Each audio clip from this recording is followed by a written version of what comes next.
નમસ્કાર નમસ્કાર નમસ્કાર નમસ્કાર વિદ્યાર્થી મિત્રો, કેમ છો? મજામાં? હું અભય સર આપણી યુટ્યુબ ચેનલ બાપુનો ગણિતની અંદર હાર્દિક સ્વાગત કરું છું. મિત્રો, આજે આપણે છે બોર્ડની પરીક્ષાની અંદર પૂછાઈ શકે તેવો મોસ્ટ આઈએમપી પ્રમેય છે થેલ્સનો પ્રતિપ્રમેય છે, જે આજે આપણે શીખવાના છીએ. આની પહેલા આપણે થેલ્સનો પ્રમેય અને વર્તુળના બે પ્રમેય છે એ આપણી યુટ્યુબ ચેનલની અંદર ખૂબ જોરદાર રીતે તમને સરળતાથી સમજાય છે એ રીતે તમને પ્રમેય છે સમજાવેલા છે. એની પ્રમેય વિભાગની જે આપણે પ્લેલિસ્ટ બનાવેલી છે એ પ્લેલિસ્ટ છે, તમને એની લિંક હું તમને ડિસ્ક્રિપ્શનની અંદર આપી દઈશ. અને તમને છે આજે જે પ્રતિપ્રમેય છે એ તમને ખૂબ સરળતાથી સમજાઈ જાય એ રીતે સ્ટેપ બાય સ્ટેપ તમને સમજાવેલો છે અને તમને યાદ રહી જાય એ રીતે આપણે તમને સમજાવવાનો પ્રયત્ન કર્યો છે. તો આશા રાખું છું કે તમને આપણો વિડીયો ગમે. જો તમે આપણી યુટ્યુબ ચેનલની અંદર નવા હોય તો યુટ્યુબ ચેનલને સબસ્ક્રાઇબ કરો અને આપણા વિડીયોને અત્યારે જ લાઈક કરી દો. ચલો સ્ટાર્ટ કરીએ થેલ્સનો પ્રતિપ્રમેય. મિત્રો, થેલ્સનો પ્રતિપ્રમેય છે એ આપણને કુલ બે રીતે છે, અલગ અલગ રીતે પૂછાય છે. કઈ રીતે? તો એક તો આપણને છે વિધાન આપેલું છે કે જો કોઈ રેખા ત્રિકોણની બે બાજુઓનું સમાન ગુણોત્તરમાં વિભાજન કરે છે તો તે રેખા ત્રીજી બાજુને સમાંતર છે. બરાબર? તો ત્રીજી બાજુ સમાંતર થાય છે. અથવા આપણને પૂછે થેલ્સનો પ્રતિપ્રમેય સમજાવો. બરાબર છે? આપણે છે આકૃતિ છે યાદ રાખવાની છે. આકૃતિ અને આ વિધાન બંનેનો ઉપયોગ કરીને છે આપણે શું લખવાનો હોય છે? પક્ષ લખવાનો હોય છે. પક્ષ કેમ લખશું આપણે? તો કે ત્રિકોણ, જો કોઈ રેખા કઈ છે ડીઈ, ત્રિકોણ કયો છે એબીસી. આપણે પેલું લખીએ આપણે પક્ષની અંદર કે ત્રિકોણ એબીસી માં કોઈ એક રેખા ત્રિકોણની બે બાજુ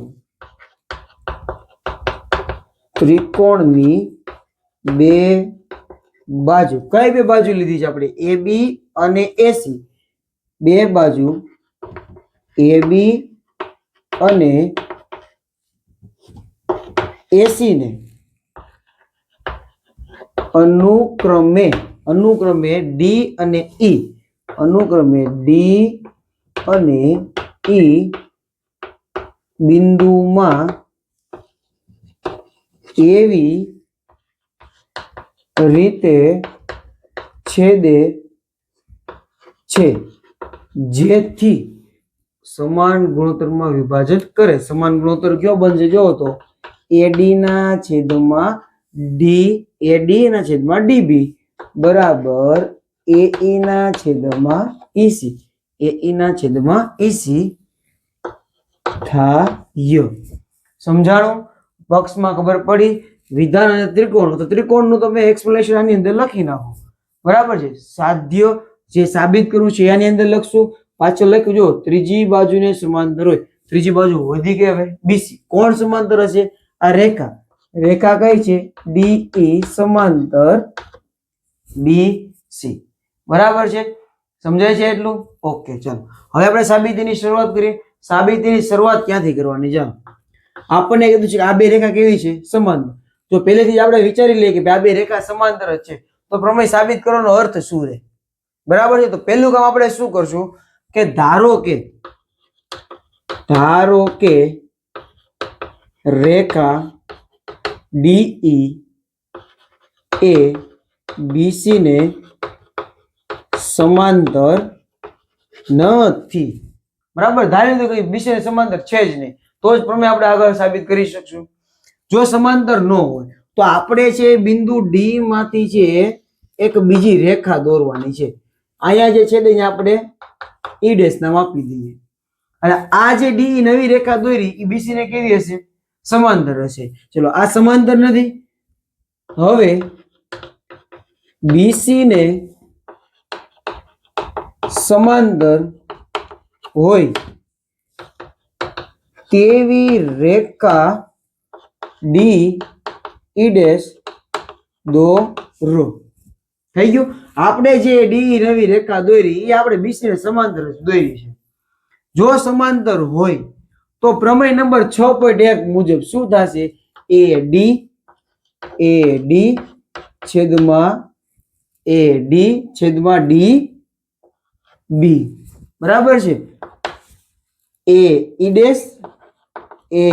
ડેશ છેદમાં ઈ ડેશ સી કેના આધારે કહીશું આપણે પ્રમેય 6.1 પ્રમેય 6.1 આ જ સાબિત કર્યું છે ને કે ત્રીજી બાજુને સમાંતર રેખા હોય એ સમાન ગુણોત્તરમાં વિભાજન કરે છે. પ્રતિપ્રમેયની અંદર ઉલટું છે કે આપણને ગુણોત્તર સમાન આપ્યો છે એના આધારે આપણે શું સાબિત કરવાનું છે રેખાઓ સમાંતર હોય. તો પ્રમેય નંબર 6.1 મુજબ આવું લખી શકાય કે ન લખી શકાય કયો. હવે તમે જુઓ તો AD એના બરાબર આપણે શું લખી શકીએ AE ના છેદમાં EC. તો આપણે લખીએ AE છેદમાં EC બરાબર AE ડેશ ના છેદમાં E ડેશ C. સમજાણું એટલું? હવે આપણે શું કરવાનું છે પ્રમેયને આગળ સાબિત કરવા માટે આગળ લઈ જવા માટે બંને બાજુ એક એક ઉમેરવાના રહેશે. તો આપણે લખીએ બંને બાજુ એક ઉમેરતા. બંને બાજુ એક ઉમેરો એટલે આવું થાય. જોવો તો AE છેદમાં EC +1 બરાબર AE ડેશ છેદમાં E ડેશ C +1. હવે જો તો આના છેદમાં કાંઈ નથી. આનો લસા તમારે લેવો હોય બેના છેદમાં EC લાવવું હોય તો શું કરવું પડે આનો ગુણાકાર આની સાથે કરી દો. આવું થાય AE + EC છેદમાં શું આવી જશે EC. આનો ગુણાકાર આની સાથે એટલે EC આ બેનો ગુણાકાર એટલે છેદમાં. બરાબર છે. ચલો નેક્સ્ટ હવે શું આવે છે AE ડેશ પ્લસ આનો ગુણાકાર આની સાથે એટલે શું થશે E ડેશ C છેદમાં શું થઈ જશે E ડેશ C અને વચ્ચે આવશે અહીંયા બરાબર. બરાબર છે. ચલો AE + EC AE + EC તો આખો ભાગ થઈ ગયો. ઉપર શું લખશો તમે AC છેદમાં EC બરાબર AE dash + E dash C AE dash + E dash C તો એ કયો ભાગ થાય છે AC આખો ભાગ મળે છેદમાં E ડેશ C. બંને બાજુથી AC AC કેન્સલ. ચાલો તેથી આ E ડેશ અહીં આવી જાય બરાબર આ E ડેશ અહીં આવી જાય તો EC.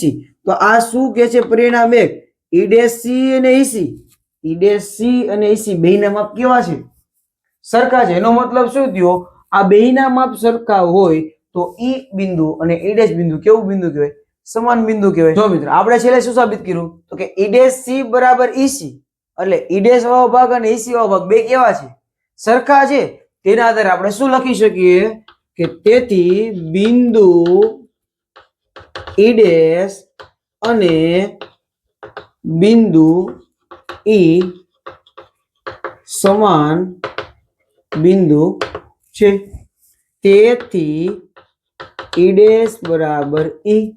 આપણી ધારણા શું હતી તમે વિચાર યાદ કરો તો કે D E ડેશ સમાંતર BC છે.